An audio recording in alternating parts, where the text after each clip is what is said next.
the list is the FIFA Club World Cup, where we have teams start the competition down to 16 teams in the next round of the extended edition of the FIFA Club World Cup. You talk about the team with the most titles. Real Madrid is still in it after their 3-0 victory yesterday over RB Salzburg.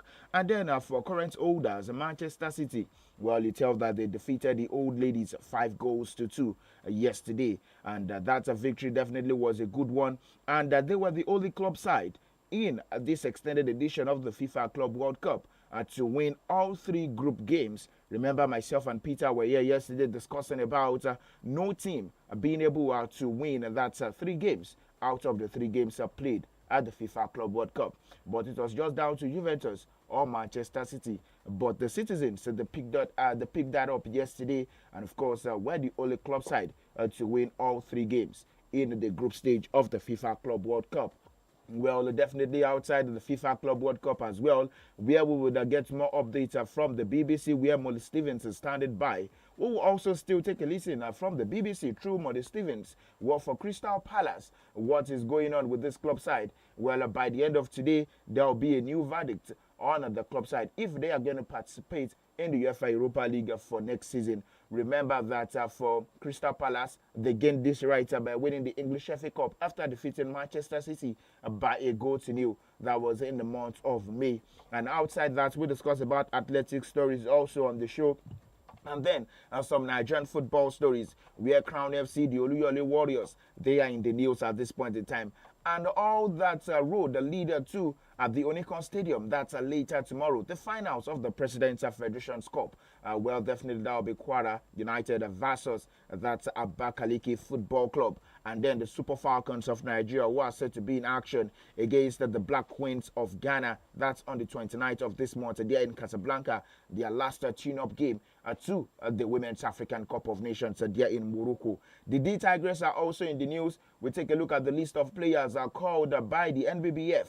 And also, Rene Wakama, that's talking about the head coach of the D Tigers of Nigeria. Remember that they are the defending champions as well.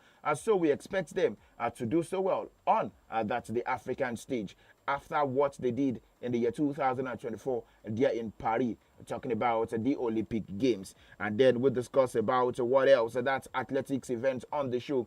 Shelly and Fraser Price. Well, definitely, she is an household name when we talk about athletics, especially those who definitely stay glued to the athletics event. Well, definitely, it's eating so hard that we will likely never see the Jamaican Big Three in the same race again. Shelly and Fraser Price. We also haven't seen Elaine Thompson at all this season.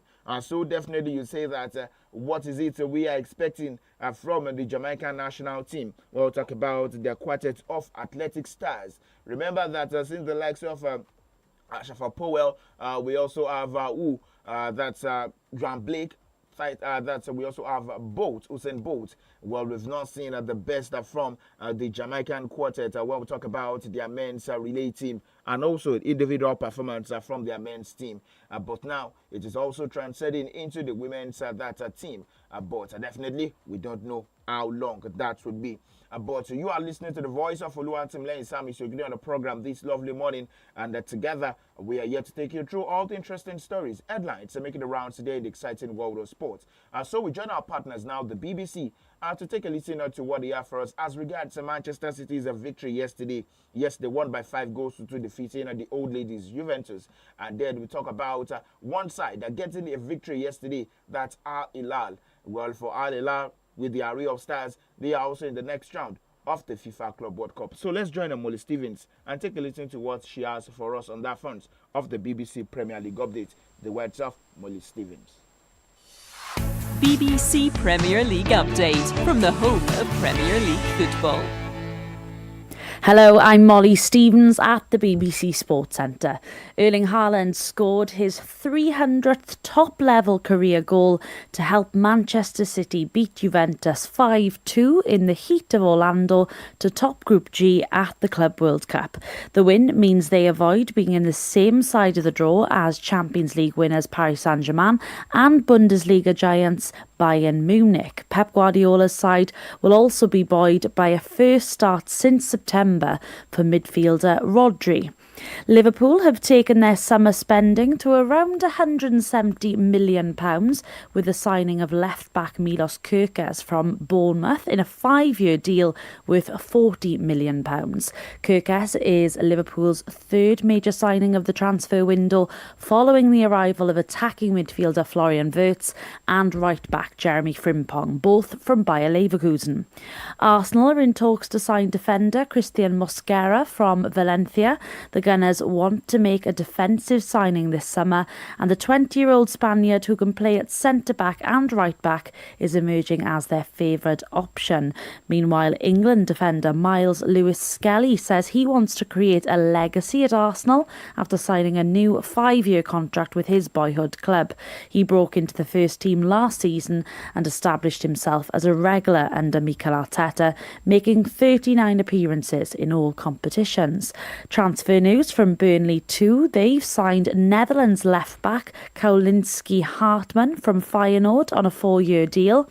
And UEFA executives will meet on Friday to decide whether Crystal Palace will be allowed to play in next season's Europa League. The Eagles won the FA Cup to qualify for Europe for the first time in their history, but UEFA must decide if they have breached its multi-club ownership rules. The expectation is that the outcome of the hearing will be announced by Friday evening. On Monday, it was announced New York Jets owner Woody Johnson has signed a legally binding contract to buy John Textor's 43% stake in Crystal Palace in a deal believed to be worth close to £190 million. Textor has a stake in French club Lyon, who also qualified for the Europa League. For more football news from the BBC, go to bbc.com/football. BBC Premier League update from the home of Premier League football. All right, thank you, Molly Stevens, for the update there within English football. But now, talking about the competition going on there in the US, talking about the extended edition of the FIFA Club World Cup. Well, we had victories for club sides in the early hours of today. Al-Hilal defeating Pachuca by 2-0. Real Madrid also defeating RB Salzburg by 3-0. And late yesterday, Al-Ain were the ones who came back to defeat Wydad Casablanca by 2-1. And for Manchester City, they defeated Juventus by 5-2. So these are the seedings for the next round. That's the round of 16 of this year's edition of the FIFA Club World Cup. Palmeiras from Brazil will face off against the Botafogo, also from Brazil. We'll tell about this being the Brazilian derby. Benfica from Portugal will play against the Chelsea Football Club from England. Paris Saint-Germain from France, the winners of the UEFA Champions League, they'll be up against Inter Miami of the US. That's talking about Lionel Messi. It will face off against his former side. I'm talking about Chelsea as well. And Enzo Fernandez will face off against his former side. Flamengo of Brazil will be up against Bayern Munich. Inter Milan will be up against Fluminense. Manchester City will be up against Al-Hilal. João Cancelo will face off against his former side. That's talking about the Citizens. Real Madrid also will be up against Juventus, and then Borussia Dortmund will be up against Monterrey from Mexico. That's in the next round of the FIFA Club World Cup.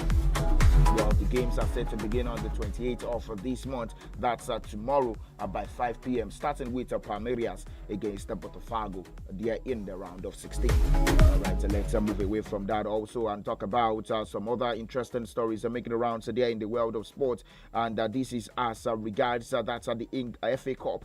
Talking about Nigeria's President's Federation's Cup, where all road leads to the Unicon Stadium, where it is the final between Abakaliki Football Club and Akwara United. Well, we have the women's finals also set to go down that day. That's Rivers Angels against the Nasarawa Amazons. And then we have the official list that's been out. So it's all about the early preparation for the games set to go down tomorrow there at the Unicon Stadium. Then the Super Falcons of Nigeria, they are talking about Black Wings of Ghana's head coach, Kim-Las Bodkin. Well, he is anticipating a stand test against the Super Falcons of Nigeria.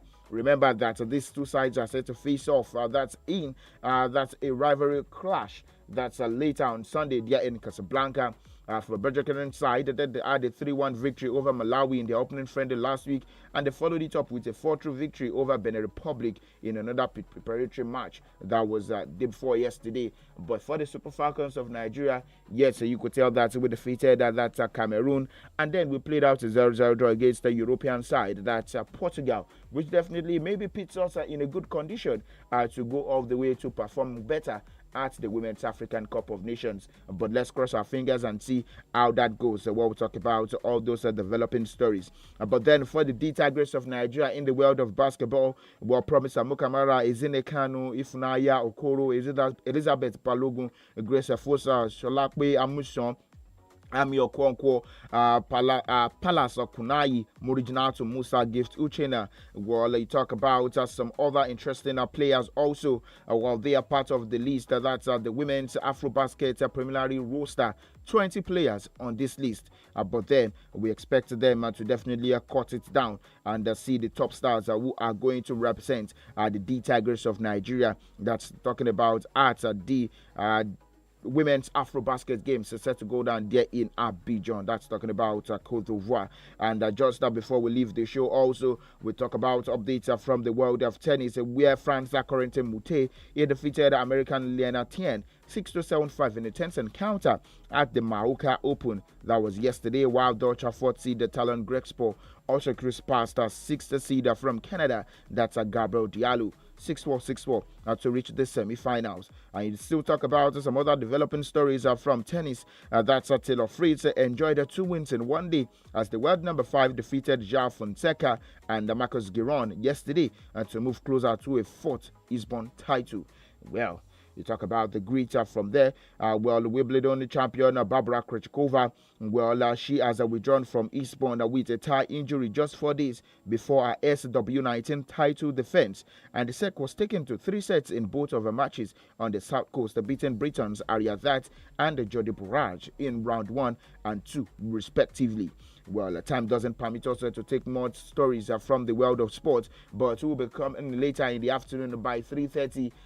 You know that it's going to be an extended edition, 30 minutes of reloading sporting stories, headlines in the world of sports. But I am SAMIES, your sports captain. We'll come in the afternoon to do this alongside Peter. Do enjoy the rest of the day. And coming up next on the hour mark is Baba Vendo. Do enjoy the rest of the day and bye for now.